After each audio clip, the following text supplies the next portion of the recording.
Hello, everybody. Here we are. We have a Larry Holder double header. Boy, that is a tongue twister. I didn't Holder double header tonight. We have two different scripts. We have Moon Baby, and we have what's this other one? Dirtland Saga. What's that about? We read it before. I just changed Oh, the title. Yeah. okay. Well, what was it called last time I read it? The Dirt in Our Home, I think. Okay. Yeah. And why are we Alright. bringing it back if we already read it, or is this a rewrite? It's a rewrite.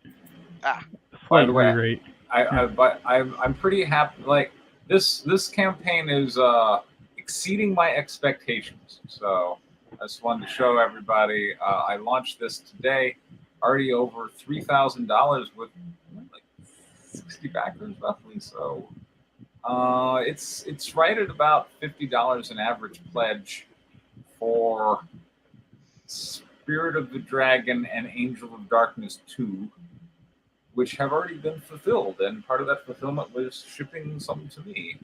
And we've got these covers by Marissa Pope, and she seems to be doing fabulous. I know, John, you're going to be using Marissa, and based on this campaign, it looks like BitRush is going to be using Marissa.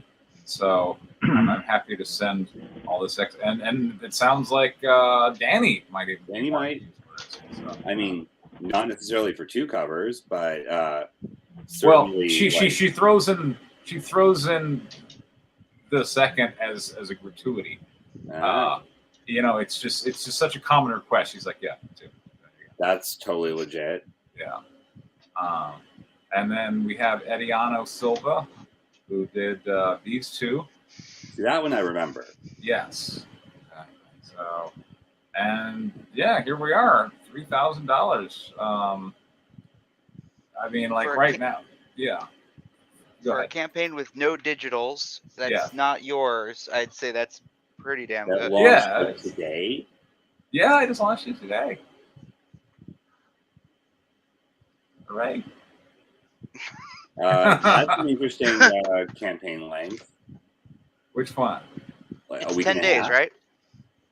Yeah, there's 9 days. It's Tuesday to Thursday. Why so little campaign? Aside from the fact that you don't own the IP.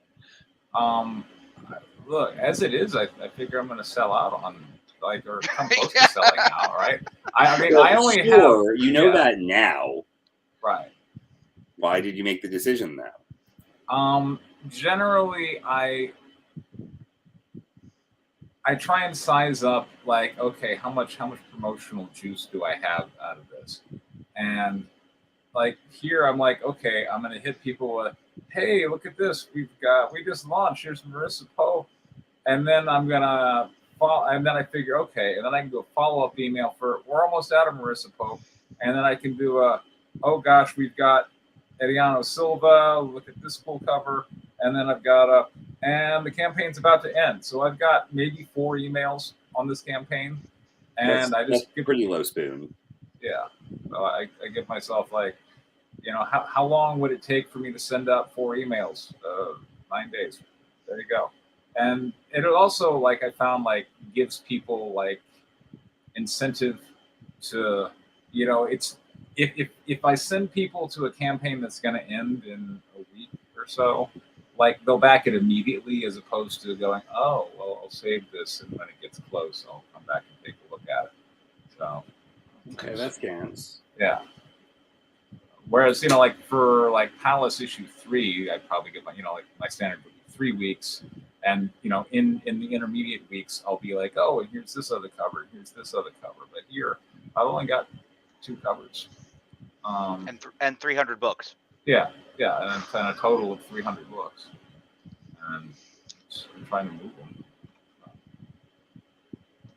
And like I found, like the shorter I run the campaign, like it's a win-win in that I get my money faster and they get their book faster. And a lot of times, I feel I've run enough of these campaigns, like once you basically said all there is to say, and the thing's just out there on Kickstarter, Like if it's a strong draw, then Kickstarter will be bringing you people. But if it's just kind of, then you'll start to kind of, like a week will go by and you lost somebody. It gets kind of demoralizing. So I try and go short and sweet. This is how we got it. There you go. There you go. All right. Let's see. So let's start with. All right. So we have 2 Larry Holder scripts, and I got Palace issue 4, and Don't necessarily have to read both of mine either. Yeah. Right now. Oh, and we have a John script, and we have Ray Locher. We got 5 scripts here. That's a lot of scripts. That's a lot of scripts. Okay. But no Moby scripts. Yeah, Moby's he's not here tonight. Taken off. I'm okay with it, at least a 1-week break between Mulvey scripts. I feel like I just need that for my brain to recover. Yeah. Okay, so John, what do you want to hear first?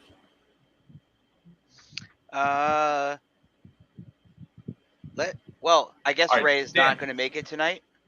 Well, he's not here. I would say start with the new guy. Okay, let's take a look at Ray Lochen Art. I usually like to say we should make them be here to read their We script. really but should. I don't know if he's Okay. gonna be able to make it or not.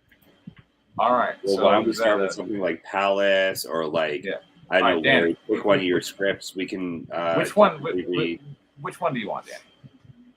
I mean, I know we're going to read Palace because, among Okay. other things, is your freaking stream. It is. Yeah. Do we So- want to start with Palace? I'm okay to start with Palace. Okay, The last here bit of we Palace we read was really good. I do my best to try and keep people entertained. I mean, I feel like Palace is entertaining. You're selling copies. Yeah. Let's see. All right. Let's see. So I did a little bit of rewrite. Let's start with page 6 of issue 4. Who wants to narrate? Okay. And we're going to need an Edmund. Wants to be an Edmund. Page 6. Panel Larry. 1. Yep. Edmund stands and raises a calming head to settle Samantha's histrionics. Relax, Eli. priestess. I beat Thor in the tournament, and I can beat her in the field. You need an experienced man to bring you victory. After I kill her, you can install whatever pretty face you want at the front of your army. And the rebellious streak we've been seeing lately in our citizen submissives. Panel 2. Edmund bends down to come face to face with Samantha, who remains seated as he places his hand on her shoulder. A strong hand will set things right in no time. You'll see. Panel 3. Edmund towers over Arica and Samantha, who remain seated on their thrones. By your leave, your highness. Absolutely. Panel 4. Arica admires Edmund's backside as he passes by Akasha, guarding the door on his way out of the throne room to take care of business. Seated beside Arica, Samantha harbors dark thoughts. I have received your guidance, my goddess. Treachery it shall be. Page 7. Panel 1. Edmund stands with Dudley, Tabitha, and Beatrix. The men wear padded gambeson armor emblazoned with the royal seal of Alluvia. The women appear normal size, wearing their form-fitting black leather governess armor. I'll be down. A man ordering the governess legion? This is unprecedented. I am not just any man, Tabitha. I am a tournament champion who has repeatedly observed Thora and bested her in combat. Larry. I, for one, welcome the change. My faith is tested, but my loyalty to the queen shall not waver. Panel 2. Edmund mansplains to the group. Dudley smiles while the ladies frown. As I see it, we have two enemies to face. Thora leads a force of rebels which has inspired some citizen submissives into acts of revolt. You women possess certain skills and assets that help keep our subs in line. What do you say, ladies? Panel 3. Beatrix and Tabitha smile at Edmund's suggestion. How about conducting an inquisition into acts committed by boys not understanding their rightful place? With pleasure. Excellent. Meanwhile, Page 8. Panel 1. Gretchen keeps a lookout as Bobby places an iron rabbit trap in some underbrush. I shall lead the men into the wilderness to track down and slay rebels. Actually. Hmm? All right. You can be Bobby. There you What? Sorry? you can be Bobby. Oh, okay, sure. It's optimistic to think this trap will bring a rabbit in this marshy soil. We're more likely to catch a squirrel or a ... Panel 2. Bobby's point of view as he approaches Gretchen's firm ass in her miniskirt. beaver. Oh my god.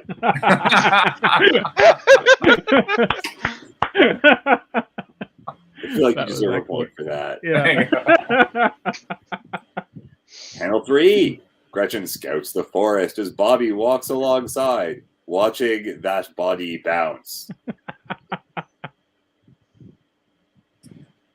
I've tasted beaver before. It's not that bad. Oh, not at all. Tell me, Gretchen, before we engage in a pitched battle that might even leave us all dead. I've been thinking that I might want to get to know you better.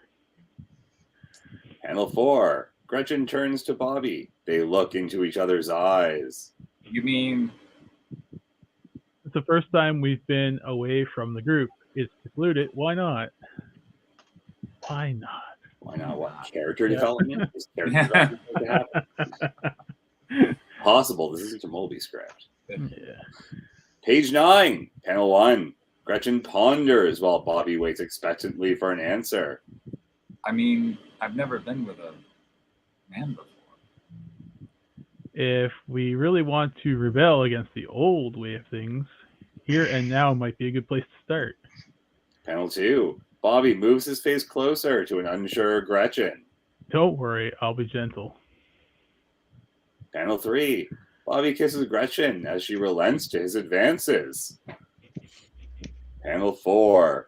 Inside the teepee, Archimedes sits with Thora alongside a summoning circle he recently constructed from red sand. Thora's hair sits braided into thick dreads to more closely resemble her snake hair. Matron.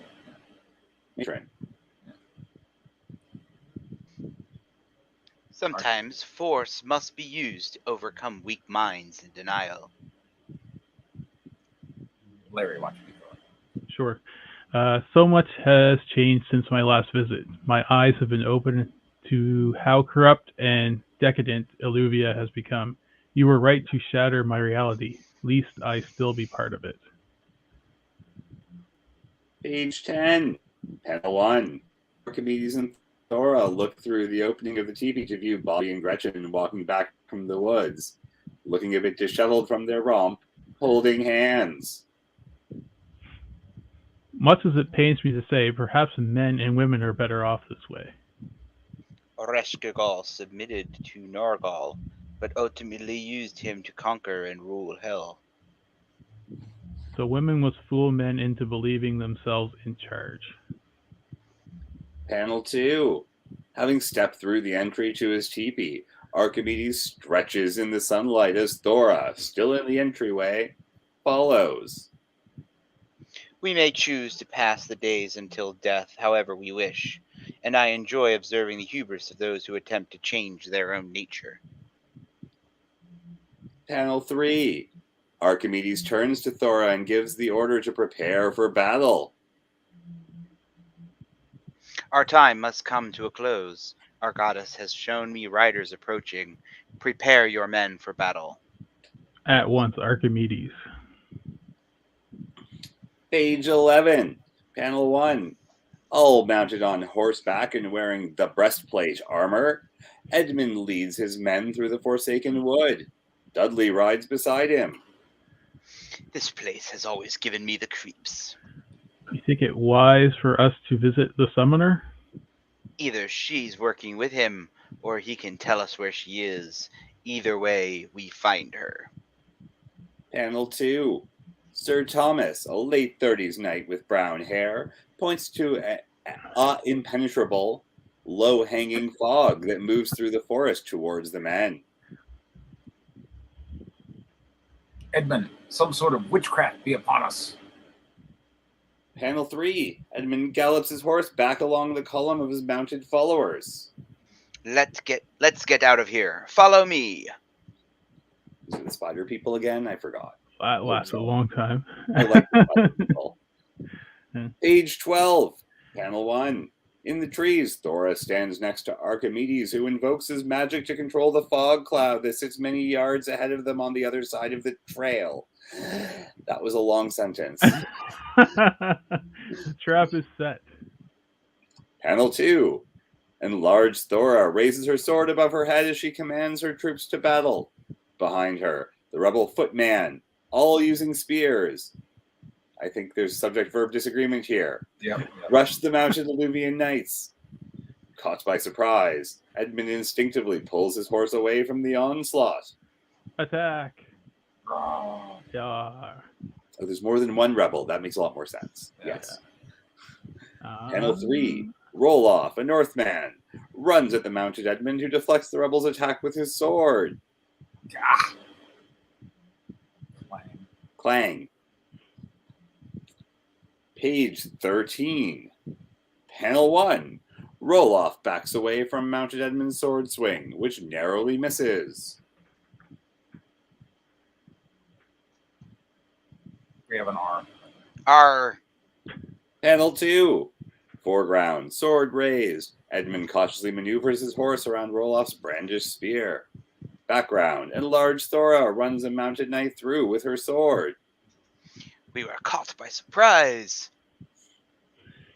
Panel 3. Edmund's point of view. Foreground, Roloff keeps his spear raised high. Background, Thora sweeps her sword around to face Edmund, eviscerating the knight she had run through, who falls from his horse. And we're losing. Page 14. Edmund gallops his horse away from the battle as enlarged Thora and Roloff observe his retreat in frustration. I'm assuming Roloff is not enlarged here. Right. Yes. Right. Oh, okay. That's what you're saying. You coward, get back here. Get that. Her. Get back her. Yeah. Yeah. No. We got the gist of it. So. It's easy to get the gist of it. Yes. It helps if you read it word for word. Yes. Panel 2. Not giving up that easy, enlarged Thora runs after Edmund as he gallops away. Yeah. Panel 3. Edmund glances over his shoulder as Thora takes to sprinting after Edmund to narrow the distance. Ah. Panel 4. Edmund reins in his horse as he turns to face her. Left all your forces behind, have you, foolish one? Oh, snap. Page 15. Panel 1. Edmund's sword remains raised to strike as a winded Thora looks for an opening. You've never beaten me, Thora, and you never will. That's not how you spell beaten. Oh, you're right. It depends on what kind of beating he's doing. Nevertheless, I stand by my previous point. Panel 2. Edmund swings his sword in a descending arc, looking to decapitate his opponent, but Thora parries his attack. Clang. Panel 3. With their swords crossed, Thora lunges forward and grabs Edmund around the waist in an attempt to unseat him from his horse. I'll beat you yet. R. Page 16, panel 1. Using both arms around Edmund's waist, Thora throws Edmund from his horse onto the ground. Rah. Oh, there's more. All right. Page 17, panel 1. The two go down to the ground in a sprawl. Clang. Panel 2. Using the momentum of the fall, Edmund rolls Thora to the side. Rah. Panel 3. Thora sit up into Edmund's gauntleted fist connected directly with Thora's face. Pow. Panel 4. Blackness fills the panel. Now to take you back to the palace. Dun, dun, All dun. right, that's all I got so far. It's pretty good. Pretty good. Pretty good. Pretty good. John, you can start. It's pretty good. Now, so you got some good action, some good fight scenes, choreography makes sense. It's not difficult to follow. So yeah, I'd say on all those points, it's pretty good.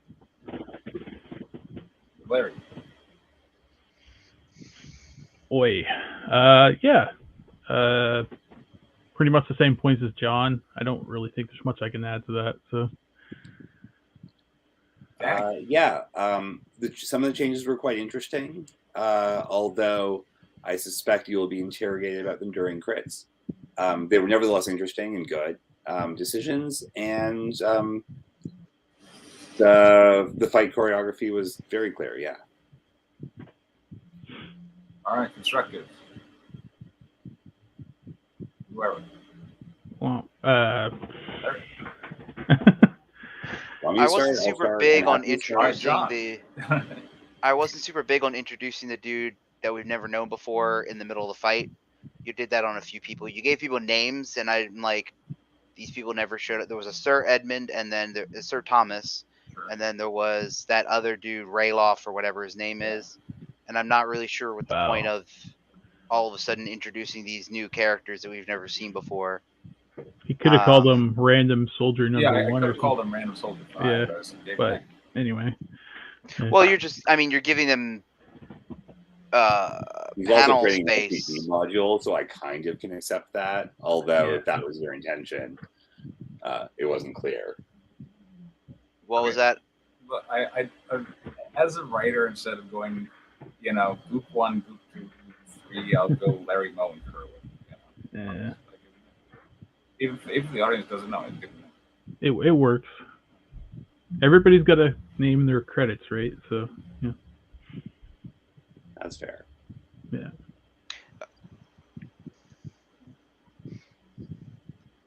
I don't know. It just seems like you're giving valuable panel space to rando characters.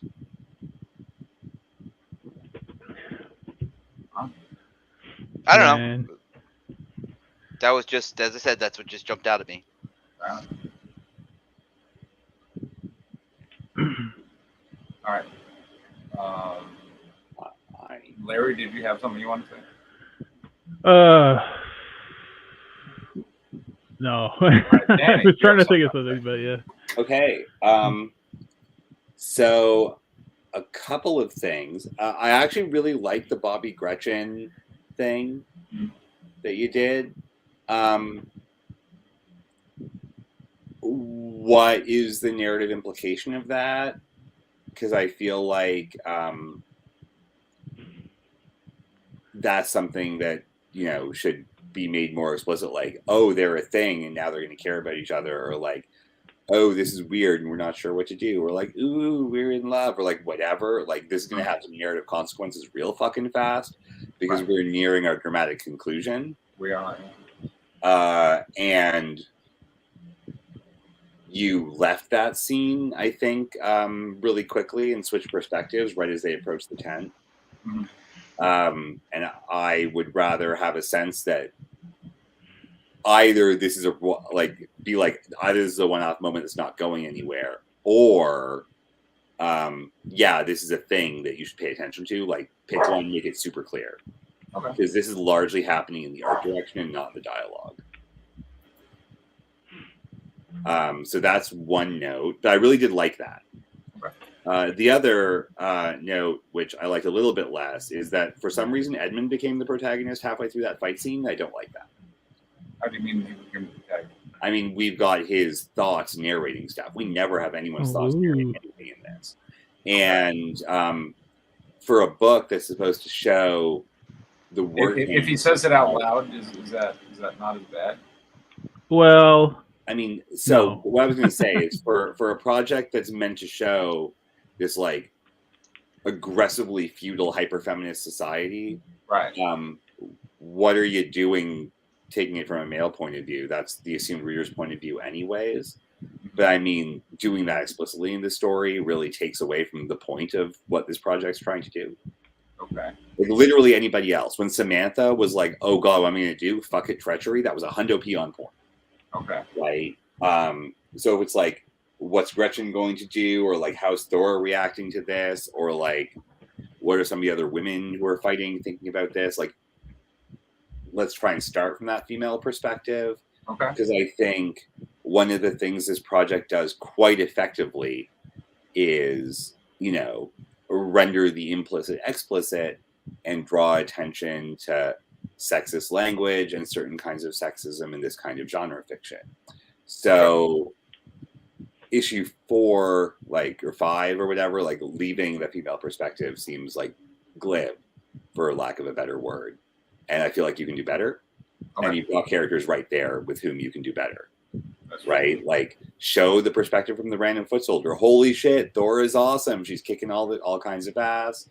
Screw these men, blah, blah, blah, blah, blah. Right? We're going to get them, rah, rah, rah. Oh shit, you know, things are going horribly wrong. What do I do now? Oh no, they captured Thora. And then, you know, you can zoom out to the War Council of how to get her back.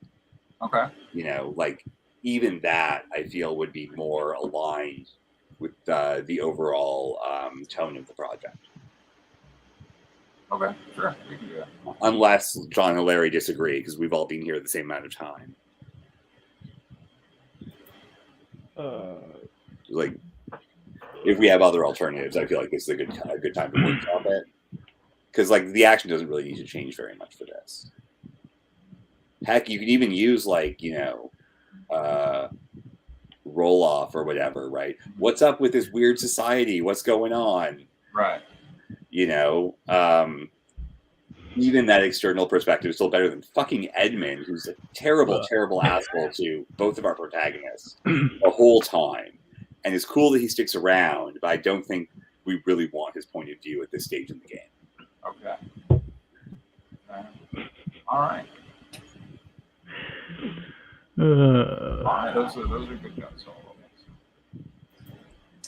All right, next we have. Do we want to read John's script next? I guess. Sure. Yeah. Can someone else please read John's script? Because I mean, you know, the Dudley Do-Right voice was cute for a bit, but actually a little bit. And I constantly read John's scripts. Hey. I used to read John's scripts all the time. So.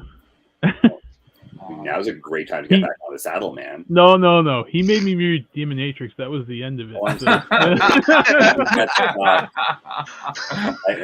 He owes me so many drinks. I had to narrate the vagina gun, so I mean, I was there for the vagina gun. We all remember the vagina gun. We all remember we didn't remember the vagina gun. Such is life in creative, unfortunately. Oh my goodness. All right, I guess I will narrate. So this is picking up later. Exterior HMS Duke of Cambridge, North Sea Bay. The HMS Duke of Cambridge, a massive Queen Elizabeth aircraft carrier, sits anchored at the center of the North Sea, surrounded by 3 country-class battle cruisers. Artist note use the HMS Prince of Wales as reference. Interior HMS Duke of Cambridge briefing room day. 9 civilian science officers from around the Allied forces, some male, some female, various ethnicities, sit in chairs facing Erin Rice as she draws the nuclear Hecate emblem on the blackboard before turning to address the students. Who here has heard of the Hecate stone? Erin lowers a projector screen. The lights turn off as Erin fires up the overhead projector. First, she places a slide on the projector showing a sepia-tone photograph of herself in full helmet gear holding the glowing crystal from Spirit of the Dragon, issue 3A2. This Hecate stone was recovered during a raid by joint U.S.-British intelligence operation against the Orion Industries Los Angeles office. This is me holding up a 2-kilogram piece of rock of origin unknown. Aaron places a lead-lined box on the table. Besides emanating lethal amounts of radiation, it's completely inert. Aaron then places the silver canister Long Fu recovered on the podium. It glows bright in the dark room. This 2-gram silver, however, is not. Once activated, once activated, it glows at 1500 lumens and puts out 1 megajoule of energy per second at 90 degrees Celsius. Aaron clicks the remote on the projector. A new slide shows the demolished port of Los Angeles on fire, being doused by firemen. As observed by our on-the-ground asset during the incident at the port of Los Angeles, upon exceeding 100 degrees Celsius, nuclear detonation occurred. At the point water boiled. Yes.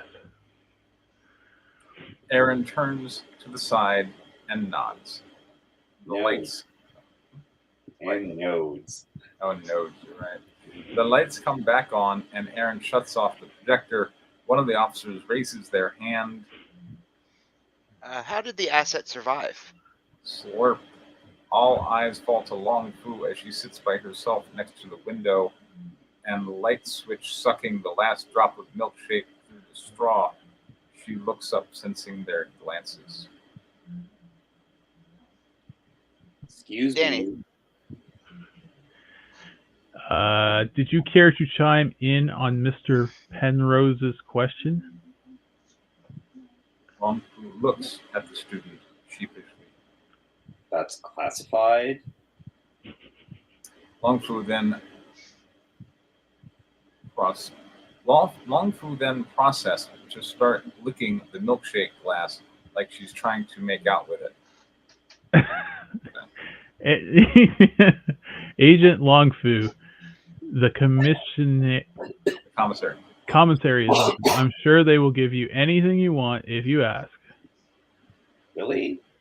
Yes. You sure you won't miss me? Who will turn the light on and off? I'm pretty sure we can handle it from here.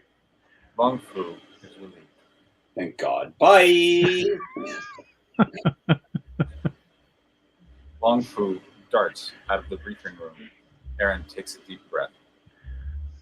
All right. We need to figure out how the Nazis managed to charge the stone, and we must figure out how to harness this energy coming from it. This is the secret to the Nazis' technical superiority. Interior HMS Duke of Cambridge Bridge, dusk. The ship captain stands by the window looking over the setting sun, drinking a coffee. Suddenly, a radar starts beeping. The radar technician panics. Sir, we're picking up a massive slow-moving object, firing 4 knots, 7 o'clock. The captain approaches. What in the blazes are you on about? Check your equipment. I did, Captain. The captain scans the radar screen before retrieving his binoculars and heading back to the large port window. Captain's POV. The captain focuses the binoculars on the distant horizon. What's wrong there?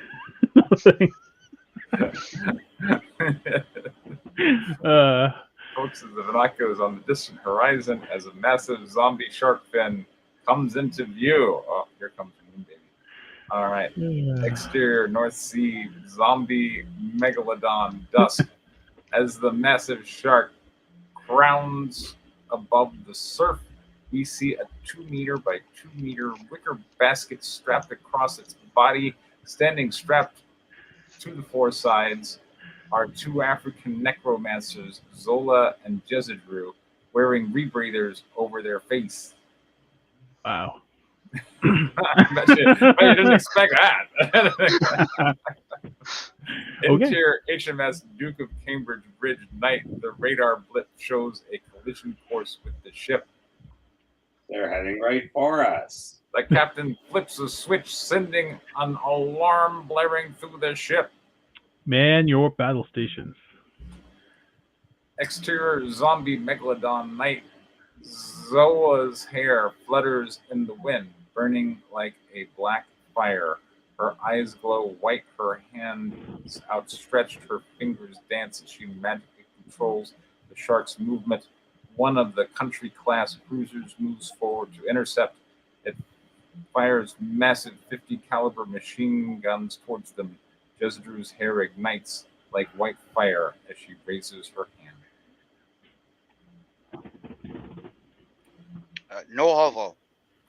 A dark sphere of chaos energy surrounds the zombie megalodon, deflecting the bullets. Zola flickers her fingers in the air. The massive zombie shark dives under the country-class cruiser. Its tail flips up, smashing the side of the small ship. The cruiser's not that small. Interior country-class cruiser bridge night. The entire ship rattles violently, dropping everyone to the ground. The electronics spark. A fire breaks out as the crew gain their bearings. One grabs a fire extinguisher. Another returns to his console. Damage report. Fires in the engine bay. Hit 2 pilots. The electronics are fried. We're dead in the water. Oh, no. Don't say that. Bad for morale. Exterior zombie megalodon night. The zombie megalodon resurfaces, closing in on the HMS Duke of Cambridge. Exterior HMS Duke of Cambridge gun turret night. A sailor mans the 50 caliber gunship mounted. I don't think it's a gunship, but all right, gunship. That's mounted, probably that. Yeah, that's a mistype. Yeah, mounted to the side of the carrier runway. Opens fire. Exterior zombie megalodon night. Jezidru raises her hand. Norova.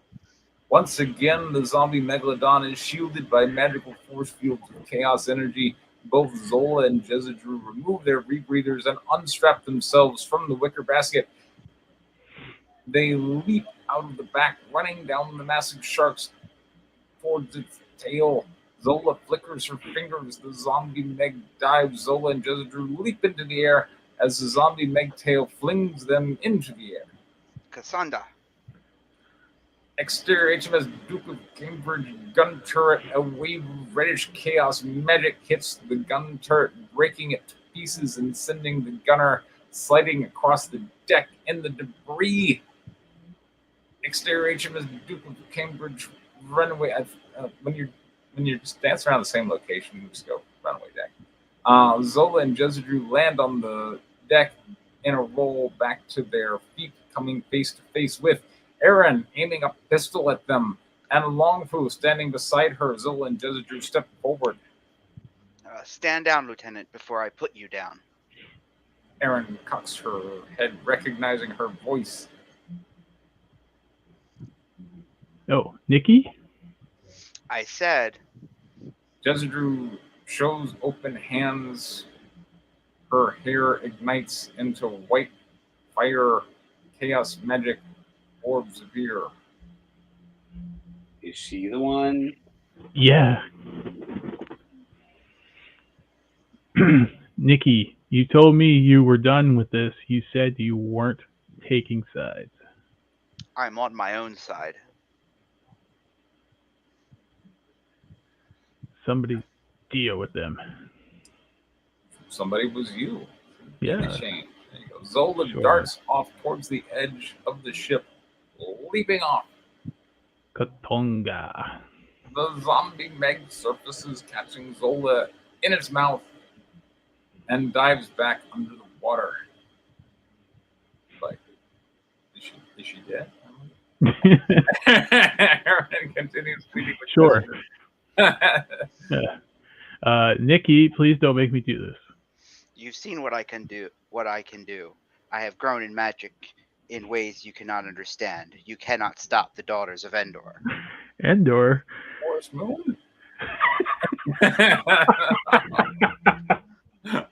Longfu steps forward past Aaron.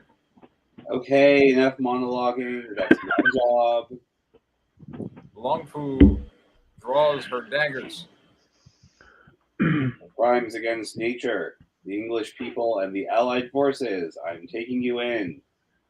Longfu races for Jezidru. Performo Rirufu. Now I get to do it. Like this? Google Translate did. Thank you. Oh, okay. Sure. Jezidru raises her hands, sending the coalescing orbs of chaos magic in hands flying forward as spikes of magical energy. Longfu leaps over one and hits the ground in a rolls, dodging the second one. Dodge them? That's impossible. Longfu closes in, throws the daggers. Norovo. Jezidru's magic deflects the daggers, but not Longfu is now arm's length. She leaps back with a back kick, hitting Jezidru in the chest, knocking her back a step. Closing in again, she kicks Jezidru again, putting her back a second kick, but Jezidru catches her foot. Longfu leaps into the air, and with a roundhouses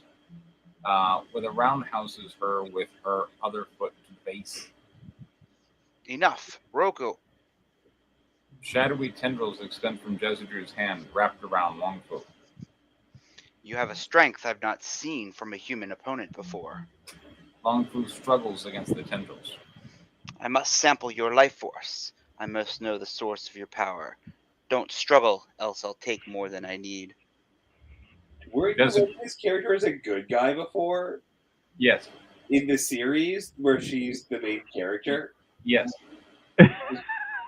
Where constantly we were telling him that character was definitely evil? Yes. Cool. Just checking. Jezidru wraps Longfu entirely, encasing her in chaos magic. Aaron fires her pistol. Norovo. The bullets are deflected. Nikki, stop. I'll kill her. You'll kill her, sorry. And then Aaron has a little thought bubble. I should have done what Preston said and shot you at the end of the last issue, bitch. There we go. See? But then he wouldn't have a sequel. Now you're regretting it, aren't you, Aaron? Not if she doesn't quit struggling. I just have to know. White light force energy seeps from Longfu's body, whispering through the air towards Jezidru. Then it stops, hovering centimeters out of reach. How are you? The white life force energy takes the shape of the dragon, an eternal Chinese dragon about a meter in length from nose to tail. The dragon drop kicks Jezidru in the chest, sending her crashing to the deck and breaking the spell. Suddenly, as if compelled, it is sucked back into Longfu, sending her collapsing on the deck. Jezidru slowly picks herself up. Aaron runs to Longfu's side, finds her unconscious. Jezidru steps forward. She's an avatar? Aaron looks up at her, rage burning her eyes. What do you want? Why are you here? Suddenly, gunfire rings out across the deck. Aaron and Jezidru look up as Zola emerges from the lower deck. She looks back with a wave of her hands. Oh, Perfumu. Mame. Rejufu. Several spikes of chaos and magic shoot towards the lower deck, resulting in a squishy, flesh-piercing sound that stops the gunfire. Zola turns to Jezidru. Jezidru, we've got what we came for. The shard, what does the Coven of Endor want with that? That is not your concern. You showed a kindness to me, and I have spared you for that. But if you continue to cross me, your continued safety is not guaranteed. With friends like you, who needs enemies?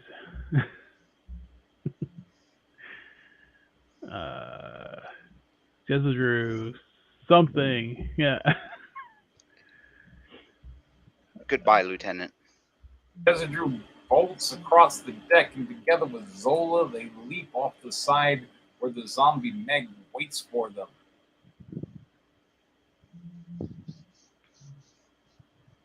Aaron?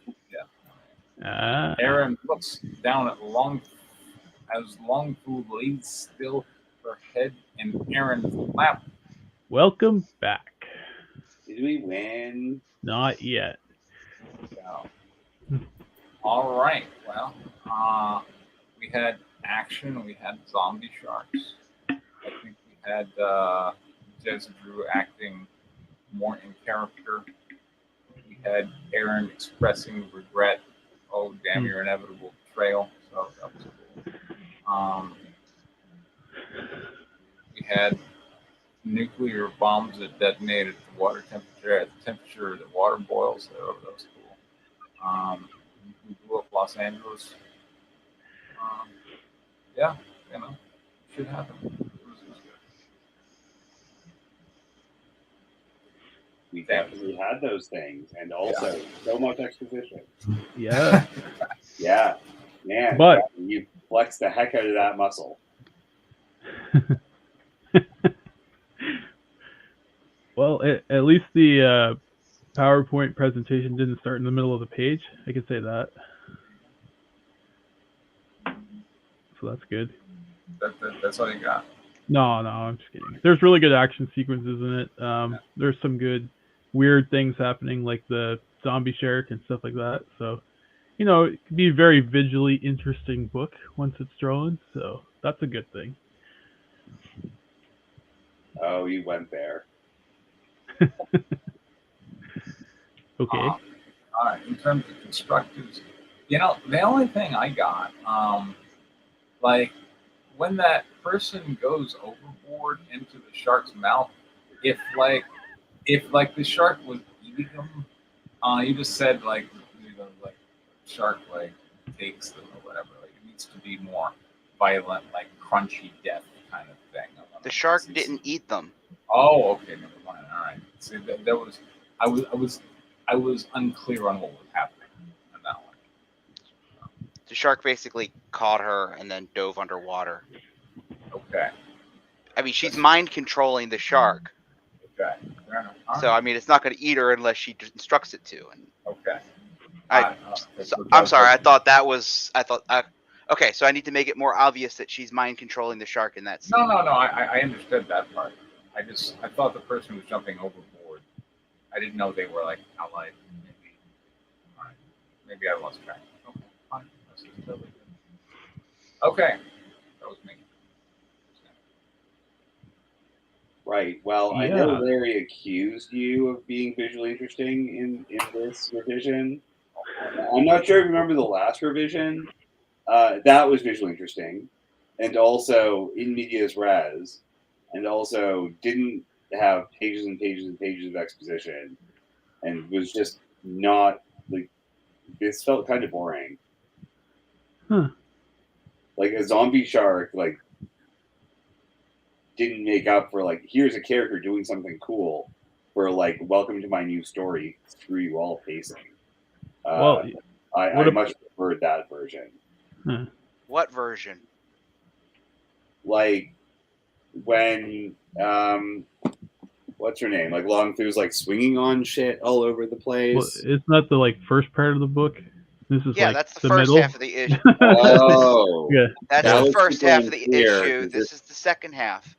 Didn't that first 10 pages also have Aaron giving a PowerPoint about that Kade stone? No, that was in the first draft. I kept part of the PowerPoint because I felt like it was necessary. So in the first draft, the PowerPoint is from the first draft. Okay, so I'm going to throw this out there. Is anyone on Earth ever happy to be attending a PowerPoint presentation? I'm sure Bill Gates. No, that's why Longford was drinking. So why do you think your reader will milkshake. be? Like, Yes.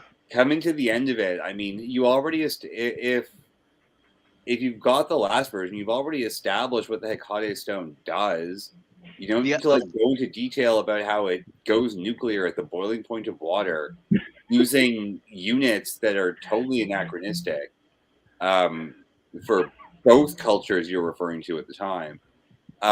Just get on with it. Have Jezebel show up and be an asshole. Okay. Like you don't need like show the end of the PowerPoint with like maybe 3 sentences of exposition. Like with how strong you started, like you don't need to slow it down this much. Just a single zombie shark is actually slowing it down compared to flying around up, compared to like kicking down 3 zeppelins. There you go. Or when you rewrite this as a comic, you can do the thing that you keep not doing, which is have people talk during action scenes, and not separate your exposition from the verbs, because I think that would also help it not feel boring.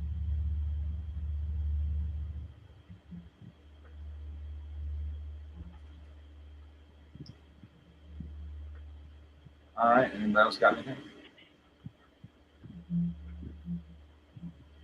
Johnny, you got any comments before we go to Moon Baby?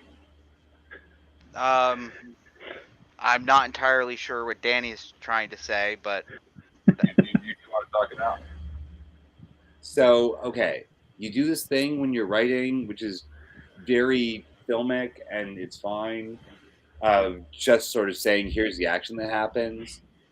And when you do that and have a whole lot of silent panels in a comic, it, especially during an action scene where you can't see where things started or where they end, or importantly, if your artist isn't good enough to show all of that or isn't specifically directed to, stuff gets confusing really fast. So with no exposition of what's happening during the action scene, like, holy shit, we're being attacked by bulletproof zombie giant sharks. I mean, sure, that one's pretty obvious, but I mean, that's an opportunity for like, oh no, you should get that. There beside the boiler room, and the Hecate Stone could explode at merely the temperature of steam, killing us all in a nuclear explosion that hasn't been invented yet. So like, you can do that in the context of other action happening, instead of just stopping everything to talk about what just happened. And it increases the tension sometimes, instead of just being more stuff that's happening. More stuff that's happening is not your problem in this book. You have a ton of stuff happening. You have a ton of really good stuff happening, and you don't need to have like a giant zombie shark happening to try and one up someone drop kicking 3 fucking zeppelins. So like, yeah, I feel like you slowed it down too much, and then just had like a whole lot of people casting magic spells as the dialogue for like 3 pages. It was just exhausting. So yeah, like include some of that, or like maybe spells constantly at whatever her name is now, Long Fu, and be like, well, why is she targeting me? All of a sudden, there's a conversation. Who is this person? That would be a cool conversation. There's all this stuff you can like introduce these characters to your audience with, because many people in your audience won't have read your previous work, and also lets you sort of reestablish what the situation is. And this would have been a really good opportunity to do a lot of that, where instead it was just standing around and casting spells, or standing around and giving a PowerPoint, and then like pages and pages and pages of action with no dialogue. All of those sequences were different from each other.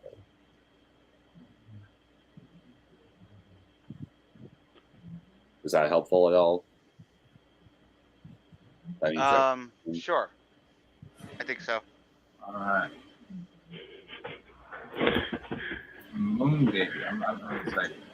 Oh, don't be so excited. I'm excited. Danny's gonna hate this script. So. Page Danny one, hates panel- all scripts. Yeah, page No, one, panel no. one. John, what did I say last week for your first 10 pages?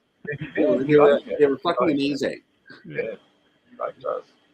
All right, so Larry, is this a rewrite? Page one, panel one. What are you looking at? There's some stuff that there is the same, but there's a lot of rewritten stuff. Yes.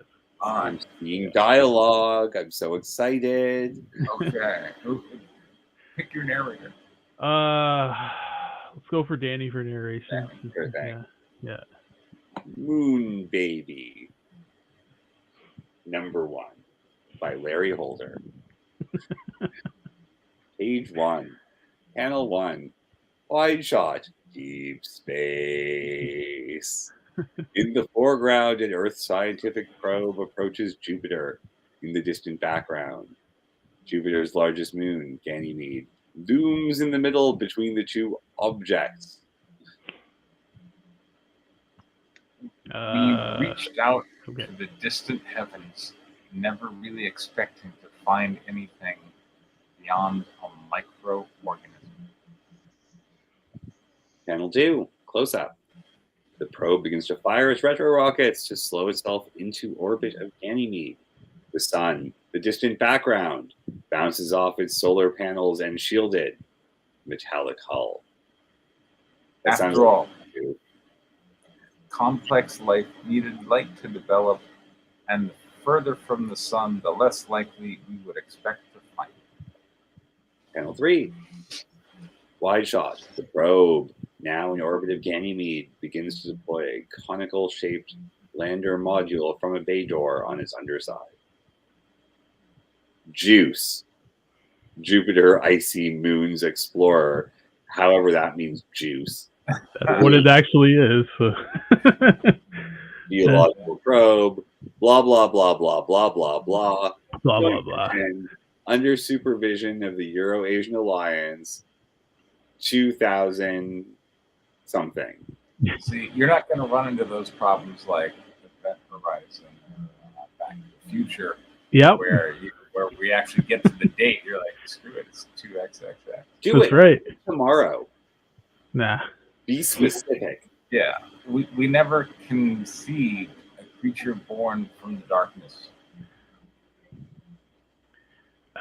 Two. One.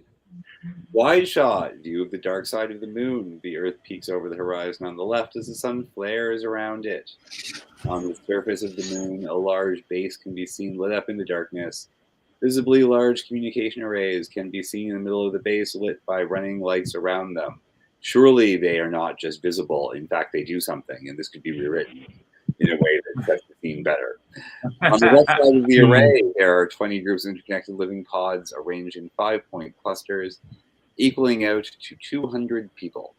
Connected to the living pods by a wide tunnel, are 3 lab pods labeled 1 to 3, a smaller pod coming off each one labeled A to C. They are connected by a long tubular hall to the main array. On the east side, there are 5 connected domes, 4 on the outside with a large central dome, also connected to the array through a long hall. Surely all of this scene description will come in specifically useful very soon. Later on. Euro-Asian Alliance Lunar Laboratory 2. Hey, the artist's got to draw it. I got to describe it. So I don't have a problem with that, actually. Yeah. It was very specific, and I actually kind of do hope it's...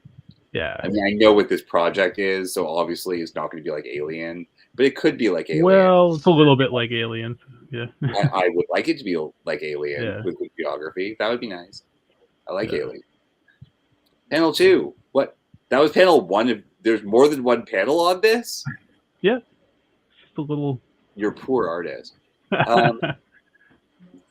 Well, at least they're earning their money. Yeah. Wide shot. Inside a cramped cylindrical laboratory capsule with 3 computer stations and 2 large monitors on either side of a large airlock door. Verb. Object. Subject. An average-looking young male Japanese scientist among a bin sits at a station in the foreground talking over his shoulder to his colleagues. back-to-back stations in the background. Ella Bauer, a young female German scientist. Short, Wow. skinny, rather plain-looking, and Ling Li, a middle-aged Chinese male scientist, fit, but grizzled beyond his age. Verb. They all wear drab gray jumpsuits with a triangular-shaped patch on the left arm and their country's flag on the other arm. Intersolar probe monitoring control and data room. Lab pod C. Oh, yay, you're using the geography. Well done. This is it, my friends. The lander should be deploying as we speak. We are about to set the world on fire when Juice finds life on Ganymede.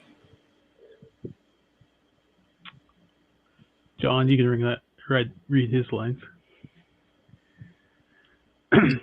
Whenever he's back. Oh, he's gone. Your flights of fancy are rather annoying, yeah. Dr. Jin. We'll be lucky if Bauer's drill doesn't snap on the first layer of rocket. Give me a bit of credit. I designed it to cut through the hardest substances we found from here to the belt. Panel 3, medium shot. In the background, Amano turns to directly face the other two in the foreground. He tips his open palm towards Lang. Is Amano in both the background and the foreground? Well, Dr. No. Lee, why not start the data stream and let's see Dr. Hewar's working project.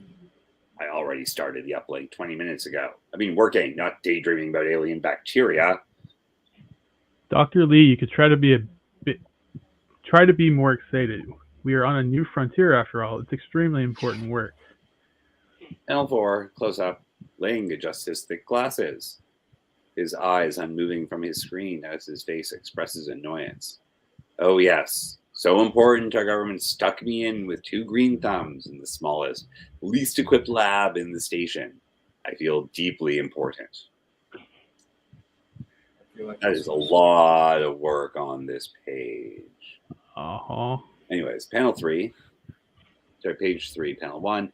Close up, Amano sighs and turns back to his screen.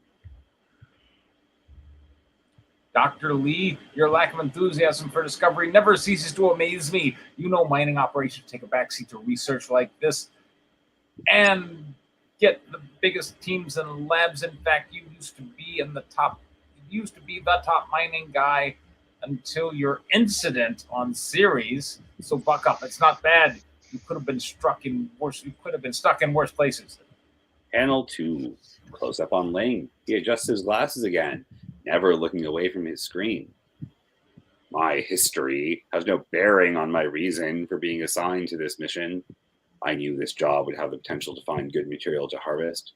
Maybe get me a back door into the priority sectors again. It's all remote work. We strike big. I'll be able to sit at home at Apollo Station with my family and watch the finder's fees roll in. Short, I don't care about bacteria. Is his middle name exposition? Told you weren't going to like it. This is actually way better than the intro you had before. So, yeah. Panel 3, close up on Ella. She huffs, her face becoming red with anger. I'm pretty sure your attitude will keep you away from the priority sectors for a long time, Dr. Lee. Could we please just focus on the data and stop arguing? Amano, are those results up yet? Panel 4, close-up number 3. Amano's screen starts to flicker up telemetry data and charts. Amano's reflection is seen in the screen looking at the data. Coming up now. Panel 5, close-up number 4. Ella looks smugly towards her monitor with a half smile. How did my drill do? Panel 6, close-up number 5. Red lines of text and data are shown in the reflection of Amano's eye. Not good. So in between close-ups and wide shots are this thing called medium shots, and they're awesome. They come in later. I mean, do you need to say that everything is a close-up anyway? Sure. I don't need to, but I choose to. But I'm going to anyway. Like, is this? Yeah. Are you imagining this like filmed as though it were What We Do in the Shadows with like a documentary crew is like in the fiction, and therefore having to be close up because there's no space in this damn capsule. Sure. Anyway. I'm thinking more of the artist, and I'm just trying to fit Fair in enough. different shots that are easier to draw every now and then. So because there's a lot of detail shit in this, so you know. That's fair. Yeah. Page 4, panel 1. Wide shot. All the monitors in the lab start to flash red text warnings. Amano scrambles on his keyboard, trying to make sense of all the errors. The others are equally panicked, reading their screens. Doesn't make sense. Everything shows green on the deployment and landing. Then the drill starts, and blam, Blam. blam. The lander goes completely red. All systems dead. Shouldn't be possible. We built more contingency into that lander than the Alliance battle cruiser has. Larry, why are the dialogue lines numbered 121? Because it's character 1, character 2 talking in the panel. That's your panel arrangement, so you know who's going where. That's always how I've done it in comics. So that's actually kind of cool. I always just yell at my artists when they don't draw the speakers left to right. But that's also a good way to do it.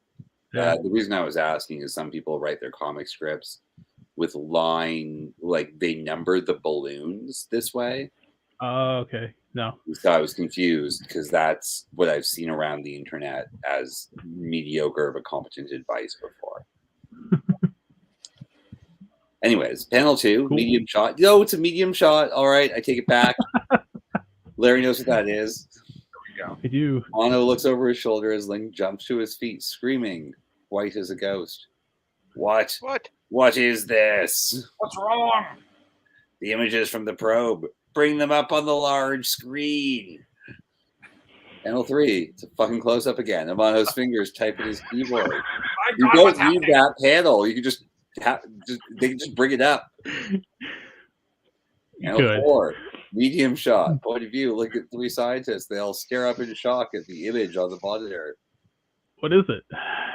It's moving. It's alive. Panel 5. Close up of the large screen. A series of blurry images. Scroll. Oh, you're an asshole. You draw blurry images. Scroll across the screen of a 50-foot clawed hand coming up from the ice in front of the landing site, covering a large portion of the landscape. Also, why would you make that blurry? That's a cool image. Bring up more stills. Let's see how much the lander captured before it failed. Page 5. Okay. I have to read all this, don't I? You don't have to, but... Splash page. The 3 stand silhouetted by the monster in front of them. Several images are shown on the monitor leading up to the probe's destruction from its perspective. Amano breaks the silence. Image 1. Massive horn, like a narwhal horn, does shit, blah, blah, blah, blah, blah. Image 2. The horn rises up, breaks more eyes, has a giant Godzilla head. Image 3, the silhouette against Jupiter of a massive Godzilla with 4 arms and a horn, black skin, or whatever. Image 4, Godzilla makes a noise with tentacle tongues. Okay. Image 5, it swings its massive upper arms down towards the lander. So, what now? Page 6. That would have been better as a 2-page spread. Anyway, page 6. Yeah, see, that's how you make your illustrator do less work. Yeah. Fewer panels. Page 6, panel 1, wide shot facing the trio. They stand silent in front of the large monitor panel, avoiding eye contact and thinking frantically to themselves. Ling stares off towards the left wall. Ella rubs her temples, and Amano covers his eyes with one hand, rubbing his forehead. That would be better as a medium 3 shot. Panel 3, same angle. Amano blurts wildly, the others flinching back to reality at a sudden outburst. I'm a fucking idiot. Of course. Panel 3. Wide shot. Amano runs over to his computer station while the other two stare dumbfounded in the background. Panel 4. Close up. Amano types wildly on his control panel. We don't need that. Page 7, panel 1. Wide shot. Ling bends down beside Amano's left side, the light of the screen blocking his eyes with white light reflecting his glasses. Yes, yes, yes. This, what are you doing, Dr. Jin? The orbiter. I'm bringing its visual equipment online, bypassing all checks and rerouting the feed through the Alliance network. We can see what's happening right now out there. Panel 2. Wide shot. Same view as the last panel. Ella appears over Amano's left side, looking impressed as Ling continues to frown. If you run it without checks and hard boot everything at once, you're likely to burn out the processor core. Does it really matter at this point? No. But Amano, or Dr. Jin, can you really expect to get a real-time video feed? On 3, medium shot. I Amano believe you just explained it. I'm I sorry? could explain. Well, Ella's asking, could we really? I'm like, he just spent like 4 lines saying, yes, that's exactly what we can expect. I'm going to say yes. That's his name. Well, why don't we cut to some more keyboard just to make sure? That's the sexiest thing you can do in a sci-fi project in 2023. Most people don't even type on touch keyboards. Moby doesn't.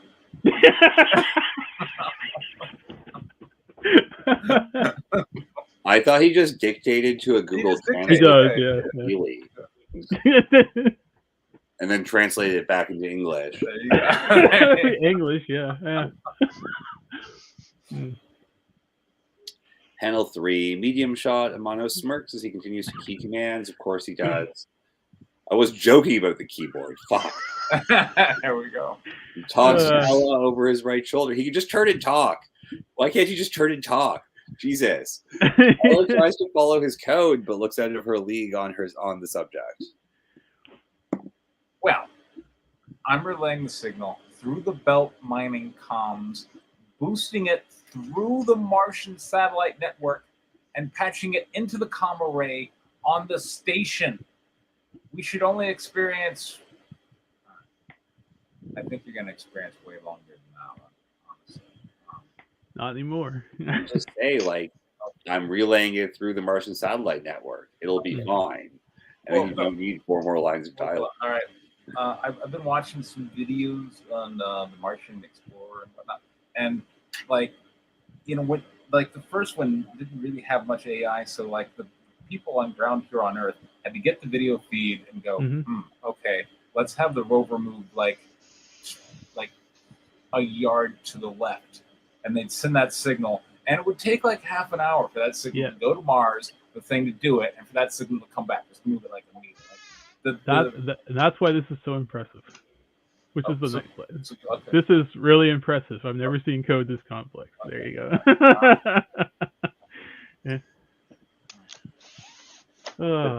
It's not about code. It's about like physics. Like there's this sound, and the planets are really far away from each other. Yeah, I don't know. Quite a lot slower than light does. Future communication tech. So they've got 3 relays on it. So we're going faster than light. Fair enough. Yeah. Sure, they're communicating with digital laser transmission. Maybe they have optical. Still stuck to the speed of light. It'll still be like 10 minutes. Yeah. I mean, the light has to go from Jupiter to Mars and then back. Sure. Yeah. And I'll remind you that isn't Mars on the nearer side of the sun to Earth? Well, they all revolve. They have different times where they're. Just depends what window they're in, but yeah. Maybe they're bouncing it off satellites or something, and sure. All right, so is it me again? Let's just hope it holds. It doesn't fry the orbiter systems like Dr. Lee believes. You do realize if we get caught bypassing these comm systems, we are going to be in a lot of trouble with command.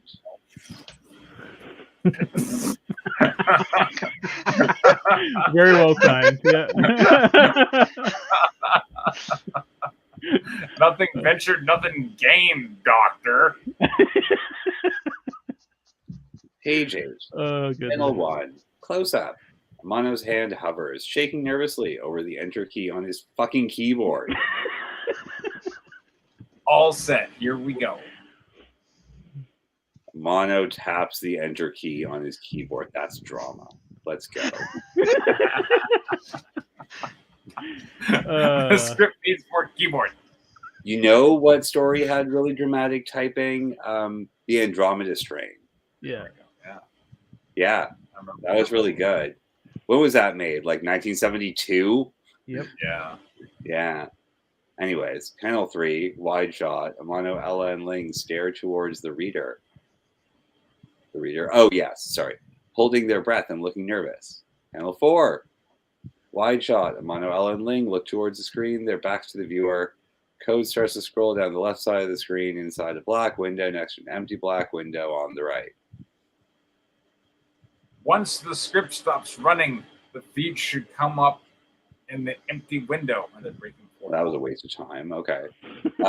Page 9, panel 1, close up. This program script reaches the end of the string. A small message reading executing feed flashes in the top right corner of the black window box. It took them like 3 pages to get a video. Yeah, like, can you just like, go over to one panel and not just keep showing it? Yeah. I mean, I do get that you're spending time on this, but like, wow, that's very repetitive. Panel 2, close up. The left window flashes a video feed from the orbiter's camera overgetting fucking vitally. Jupiter is seen rising over the horizon line of the icy world. Panel 3. I want like somebody to go like, wait, it doesn't have a Wi-Fi connection. Hold on.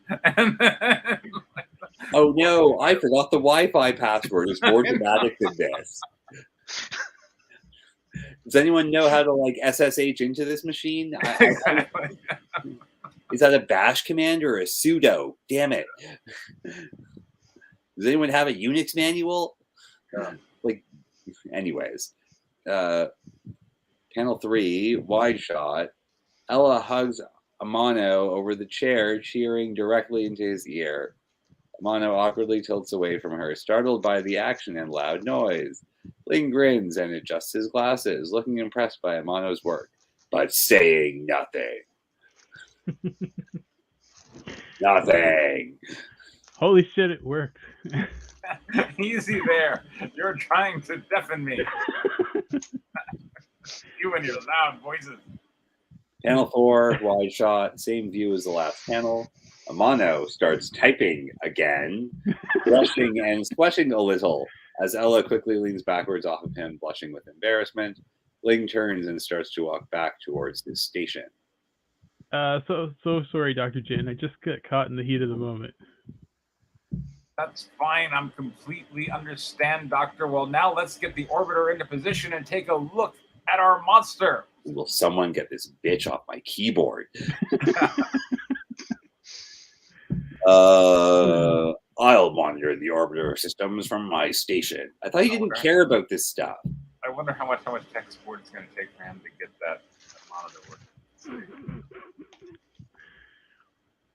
Page 10. Wide shot from above. Inside the central control center of the lunar lab, it is a circular white room that is brightly lit. There are 4 large control consoles rimming the left and right of the room. 2 rows of 6 consoles near the front of the room, each with their own technician. Verb. There is a lone large console near the back manned by the lead technician. 2 large sliding doors break the circle of the wall behind him. The doors start to slide open, which will be very difficult to see from straight above. Central station control and systems pod. Panel 2, medium shot. The station commander, Leopold Grenon, a German Caucasian man in his mid-60s with grayed hair, a thick goatee, walks through the doors in the background towards the reader. Okay. He is wearing a gold-colored jumpsuit with a rank insignia on his left sleeve and a German flag on his right sleeve. The head technician looks towards the reader in the foreground and gulps nervously as Grannon barks at him. John, you can read that one. All right, I'm here. What's the issue? Panel 3. Medium shot. Side view. The head technician looks up at Grandin as he stands uncomfortably close, towering over the meek man. Grandin stares coldly back. Anybody read that one? Well, sir, Mars just contacted us and wondered why we are linking up to the secure military satellite network. What? Yes, apparently it's also connected to the mining operations station in the Belt Array. And? I want Gannon to be played by what's that rapper? Little John. What? Man!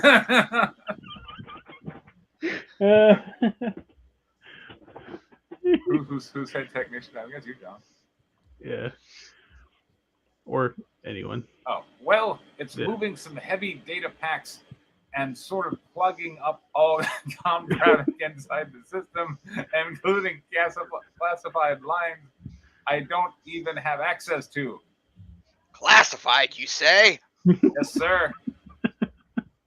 Where's my keyboard? Panel 4. Medium shot. Facing the reader. Grandin coldly looms over the head technician, whose back is to the reader in the foreground. Yeah. Is the reader like a person? Reader is you.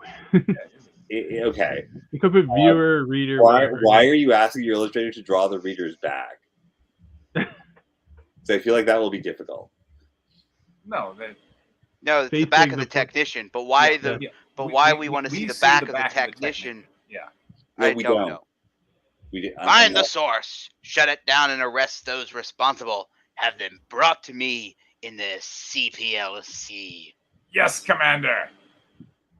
All right. On your base or belong to us. So, let's see. Stuff happened. That totally happened. This was tech support under strenuous circumstances in space, and Tech support in space. Quick, router to Mars. Tech support versus Godzilla in space. Like I had an idea that I think would make this story really good if it was like more slapstick, because like you just take like a normal office work environment and just go over the top. Listen, you stupid bitch! But I don't know. That would be like. Well, I mean, all right. So we had a monster, and we had a whole bunch of troubleshooting about trying to get a picture of the monster, which you're clearly just teasing the audience with at this point. Like that monster better be something special after like 10 pages of tech support on how to get the video feed to see it. Geek Squad versus Godzilla. Exactly. But you know, I mean, stuff happened. There was a monster in space and tech support. Yeah. All right, John. So I really want to know about that keyboard. No, but well, trying to think trying to figure out what's different. This one had way more tech support than the last one. Yeah, I guess I don't really remember the first time. The last one, the crew really. Oh, that's right. I remember the egg. You had egg in the last one. There was It's more coming, picture. but Yeah. And you cut the egg. So we were kind of focused more in one central thing. Yeah. So I think in that case, it's probably a little more streamlined because we were focused on one thing, doing one thing, rather than jumping back and forth over, Godzilla and the flying egg and tech support. You kind of cut out your Godzilla into one splash page and cut out the egg, so we got lots and lots of tech support. Yep. Yeah, I think this direction is actually a really strong start to this story. The Godzilla stuff is integrated with the people who talk in words that we understand. So that's all very sensible now, and we care about their struggle a little bit. even Amano and his custom keyboard or whatever. It would be cooler if it was a custom keyboard. Anyway, Could be a custom keyboard. like an hacker's. Hmm. So although some of the dialogue feels like really, second drafty, Yeah. this is actually a good way to integrate exposition into some action. There's a crisis, they're trying to solve it, they're using that time to exposit about the world and what's going on. I wish Ling just was grumpier the whole time, was like, I don't care about your biology, just find me some minerals. But like, aside from that, like the characterization obviously is I guess an artifact of the second draftiness of the dialogue. But like, it's good. You introduce all the stuff at once in like a really sensible order, and you sort of escalate from a situation to a problem to like a real situation, which is clearly your setup. So actually, like, as far as like introducing what your story is, this is a pretty good way to do it. All right, constructors.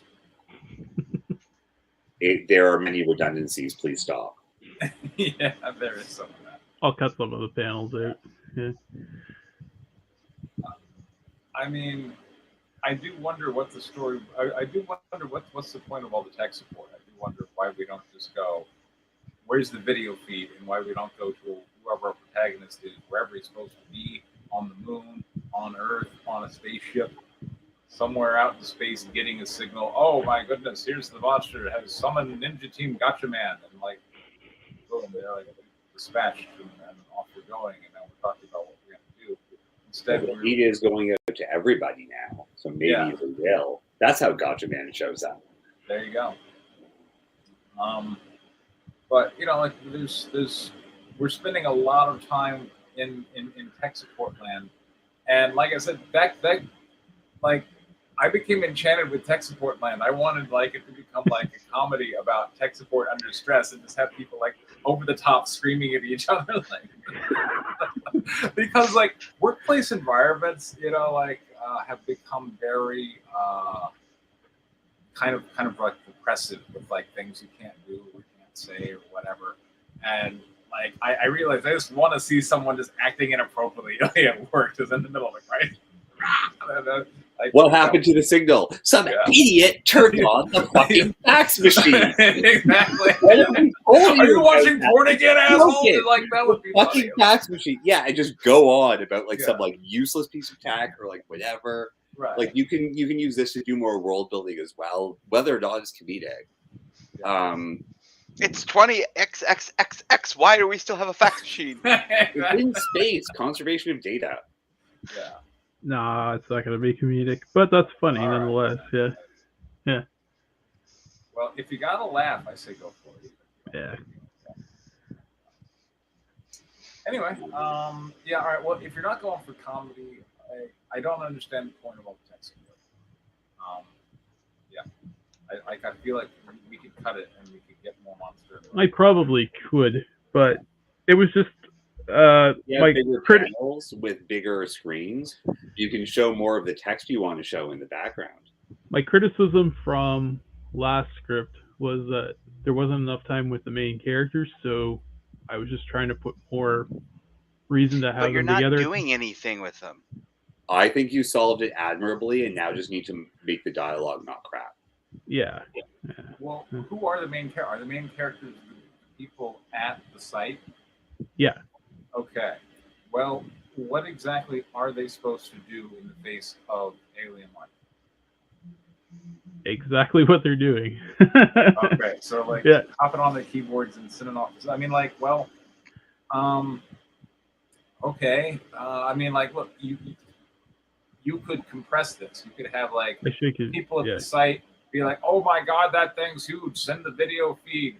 And then next page, here's the president of the United Federation, whatever, going, "Oh my God, we found alien life." Oh no, there won't be any of that going on. Yeah. Aren't there like a whole bunch of freaky looking like microorganisms, stuff like that too? Maybe someone thinks like, okay, this looks ridiculous, but like it's just like the macro lens. Like, get it off of that so we can see what's actually going on. No, hold on. That's the zoom lens. Oh, that's a real monster. And just have everyone freak out. Like, it's not super complicated, dude. Like, you're talking about bacteria. Just be like, oh, look at all these bacteria. Holy shit, that's not a bacteria. And then, bam, you have a story. And also, you have a giant space Godzilla. So, like, lean into people being surprised by the giant space Godzilla, and I think you'll be fine.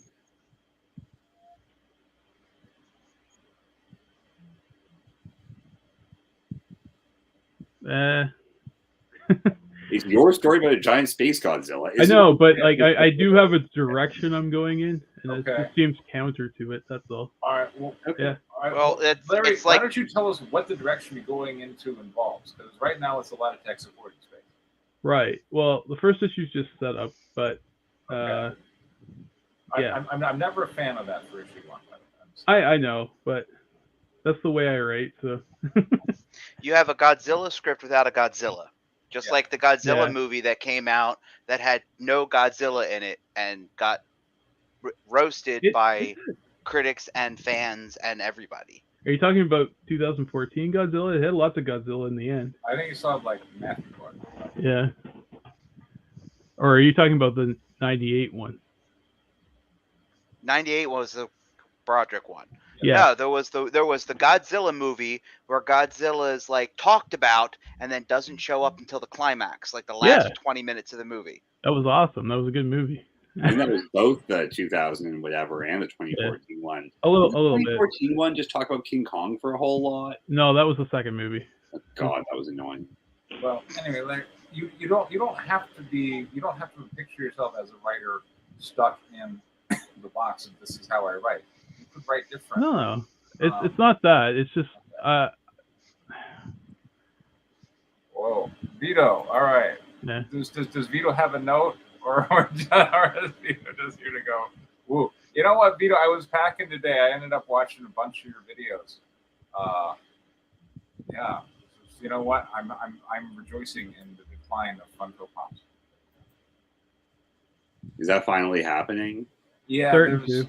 there's like a whole bunch. That did of not Funko come Pops. soon enough. Yeah, I know. I was. So I got stuck beside a Funko Pop dealer at this one convention. It was just the most miserable experience because no one who walked over to look at Funko Pops wanted anything to do with any books. Yeah. It was just super rough. Mm-hmm. That's what they are like. Well, that's why you go to Artist Alley, because This was a tiny con. There was like 20 tables in total. Sometimes you can't Oh. get into Artist Alley. It depends how they categorize you. So, you know. well, when you sell a bunch of giant prints, you really can't not be considered art. Well, you're not the artist though. So I've So what? never had a problem applying to Artist Alley and getting in if that's where I wanted to be. I mean, my display, I tend to just go for the dealer slots anyway, because then they don't put as much limitations on how big the display can be, and they give you more room. And then once you're in the dealer space, it's not, now you're next to the Funko Pop people. So it's true.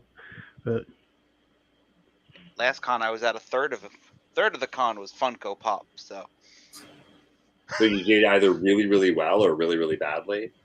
I did really, really well. Hey, Yeah. there. and I would say, I was on the opposite end of all the Funko Pop. I was Lucky. right next to the Stephen Strait and Wes Chapman. and John has finally discovered the power of demon titties. I'm telling you, for a while. There you have it. It's like Larry, right? All right. Well, anyway, we've given our notes, Larry. Yeah, sorry. We're asking Larry like where he wants to go with this, and I know Larry, your process is to write it out, and I actually don't think that's bad for a process, but it doesn't mean it has to be in your final product either. no, it's true. Like it's just a draft right now, so I'm not opposed to changing So like, things. yeah, where are you going? Can we help with your story direction from this? I mean, I could I start. do like how you adapted the structure a lot. So I could do the thing where you start in the action and then go back, but I like having a lot of exposition just to set up the world at the I beginning. can tell. Yeah. That honestly, Larry, I think you'd be better off. If I recall, weren't they in an interrogation? That is still in the book. It's just Right. later. Yeah. So Oh, go all in my previous comic, which shall not be named, I had a similar opening where we spent 10 pages with a character and it just wasn't working. And then eventually it was done through an interrogation scene and a flashback. And that seemed to work out pretty well with people being engaged and introduced to the story. So I think you would probably be, you would benefit from, I think, covering your exposition through flashback panels where they're being interrogated and talking about what happened, and then you can jump in and just show us the interesting parts rather than showing us the blow by blow. Because now that's an idea for sure. To do it linearly and have it make sense, you have to do it in order, but not everything that's happening in the linear line is actually important or interesting. Whereas if a character is retelling events, then you can set it up so that you create the story environment where you can just focus on the interesting parts. This happened, then that happened. And since you have 3 main characters and they could all be interviewed separately, so you can then cut them all apart. So they're basically being interviewed individually, but the way you're doing it, you're kind of combining things so that you're telling the narrative by the characters retelling their portion. Then we get to know the characters individually, who they are, how they talk, how they interact with other people, and we get to see the world through. They get to narrate the opening until you're ready to actually, have your egg crash land and start some shit, which, if I remember correctly, that's how the interrogations ended anyway. Yeah. And I think they get locked up or whatever, but yeah. I think it would be much more interesting if you started out doing something like that, and then toward the end of issue 1, you have all hell breaking loose when the egg crash lands and all of that, and then that's the end of issue 1, and it's like, what's going to happen now? Yeah, that's an interesting idea. I'm compelled by this. Like, I'm thinking building off of John's idea to go like full Rashomon on this. Like, structure it so you got issue 1 is 8 pages for each character, them being interviewed, all of them having their own perspective and their own stuff they care about. Like, what if Amano is all like, bitch wouldn't get her ass off my keyboard. Rashomon is, or the importantly though, and here's where Rashomon is interesting, right? Because there will be different details. You can focus on the interpersonal relationships between these people and what they think of it, which is actually the core of the drama. Remember, a drama with supernatural elements doesn't work if it only works with those supernatural elements. By which I mean, if you've got a monster in a thing, it should still be a meaningful drama without the monster. So that's one thing, but also you can have everyone have different details of the monster and no one's quite sure what it looks like because the feed wasn't recorded for some reason. And then it's just well, does it have 4 arms or weird tentacle tongues, or is it a Godzilla narwhal? Whatever it is probably scary is coming here. And then you could have it be all of those things or none of those things, or have it be a shape-shifting thing. And that actually opens you up to edit your monster by the time it actually arrives to whatever its final form is. And it's still very cool because you can suddenly introduce 3 monsters, even though you're only going to have 1, and your artist will be very, very happy. There are 12, but yeah. So but I think a full-on here are the 3 protagonists Rashomon style intro might actually be really, really good for this book, unless you reuse a lot of this work. We'll see. I gotta sit down and think about it and how to plot it out. I do like the idea of them all being interrogated at the same time, just so they can kind of play off of one another in that situation. But anyway, we'll see. I do agree with John that flashbacks are the better way to do it, and having I can still do that, but having perspectives on each of the other 2 characters lets you establish those relationships way better than having them all be in the same room. Like, maybe what's her name is really just touchy and puts her butt everywhere, or maybe it's just what Amano thinks. And I think, when you compare that to the reality of, say, issue 2, when they're all they open in separate jail cells, being like, "I hate you all," and then sort of have to all work together. That's good human drama that doesn't need a monster. And also, will be more fun with a monster. Does Preston have thoughts on this pitch? No, sounds good. I mean, yes, I like the idea of. I mean, that's why I gave the idea to John back with Demon Atrix and whatnot. Yeah, if you can start an interrogation, then we're seeing the characters in trouble. We're already explaining the stakes of, oh my God, the thing got destroyed, and and you can open it up that way. Of all right, so as you know, this interrogation is about the destruction of the space station where you're serving. We're attempting to get to the bottom of that. What do you have to say? And whatever. And then now we're able to deliver exposition in a more entertaining and efficient way. Mm-hmm. Maybe rewatch a couple of those court-martial episodes of Star Trek and see if you can. I don't have to rewatch them. Those are like my favorite episodes. So. There you go. There's not to rewatch them. They're some of the very best episodes of Star Trek. Yeah. Picard talking and giving speeches. Yeah. And yeah, that might be a good way to do it, right? Mm-hmm. I never thought of that. That's an interesting idea, though. Yeah. I'll open up with a court-martial kind of thing, or an interrogation leading up. I would say double down, make it a court-martial. Something blew up terribly. It was very expensive, and one of you is going to lose your job, probably. Court-martial is military, but yeah, I know what you mean, though. Yeah. All right, there we go. Hopefully that helped. Yeah. All right, well, we went through 3 scripts. Ray's script, hopefully he'll come by next time, and if not, then we'll go for script next time, as well as Larry's other script, my other palace script, and if John has anything, hey, maybe we'll have 5 more. I'll probably have something, but I'll be here either way. Right. I continue to workshop things. More things will appear. Well, I'll see everybody next week. Cool. All right. Good night, everybody. Bye. Good night, everybody.